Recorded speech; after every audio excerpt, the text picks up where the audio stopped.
Hello everyone, my name is Bartu and I'm part of the Rodeo.io team, the most user-friendly project management platform for creative agencies.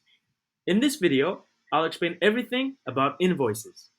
To be able to invoice, it's important that a project is active. You can then choose invoices in the left menu.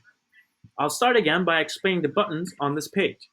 When you open the filter, you can search for statuses of invoices, for example, all finalized invoices, or specific projects, specific customers, or a specific period.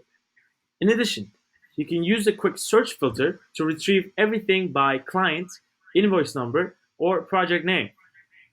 If you want to make an export from a certain search filter, simply click on the third icon, Export.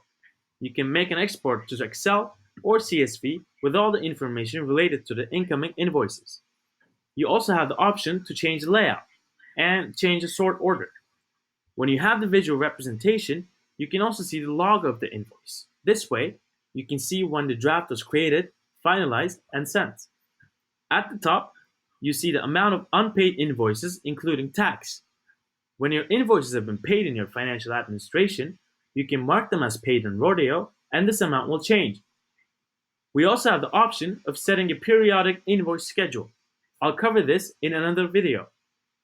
Now, we will start creating an invoice. You create a new invoice using the green plus button. Enter the client's name and select the project. Then, you have four options for invoicing. First one is a free invoicing, when you want to send a separate invoice or for a fixed price. Second is invoicing an estimate. When you've sent an estimate and it's been approved, you also want to invoice it. You also have the option to invoice a certain percentage. Third is invoicing based on a budget. You can choose all phases or invoices per phase. Finally, you have invoice actuals. This is only clickable when hours have been written down. Actuals means that you want to invoice the actually written hours and expenses incurred.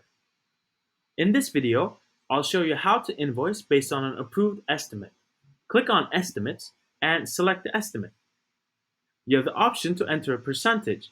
Imagine that you always invoice 50% beforehand and then enter 50 here, and half of the estimate will be shown on the invoice. For now, I'll leave it at 100%. If you've given a purchase order number to the estimate, it will also be automatically loaded and displayed on the invoice. We have a number of layout options within the invoice. Basically the same with estimates. You can take the extra loop. This can be an extra invoice amount or a discount. This way, you can add text fields. This can be, for example, be a description of a phase or a specific activity. You can change the order of an invoice by using drag and drop. You can also add a page break.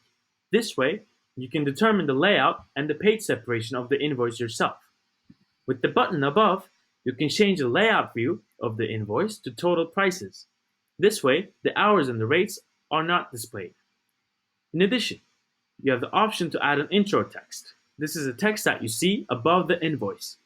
Here, you have the option to use italics, bold, or underline. Now, I want to explain all the icons at the top. The pencil. Here, you can change the contact and address details. If you want the labels of the invoice in English or German, select the correct language for the PDF language. The envelope. Here, you have the option to send the invoice. Note that it's in the correct status. For example, you can have the concept checked by another person and send it from here. Download button.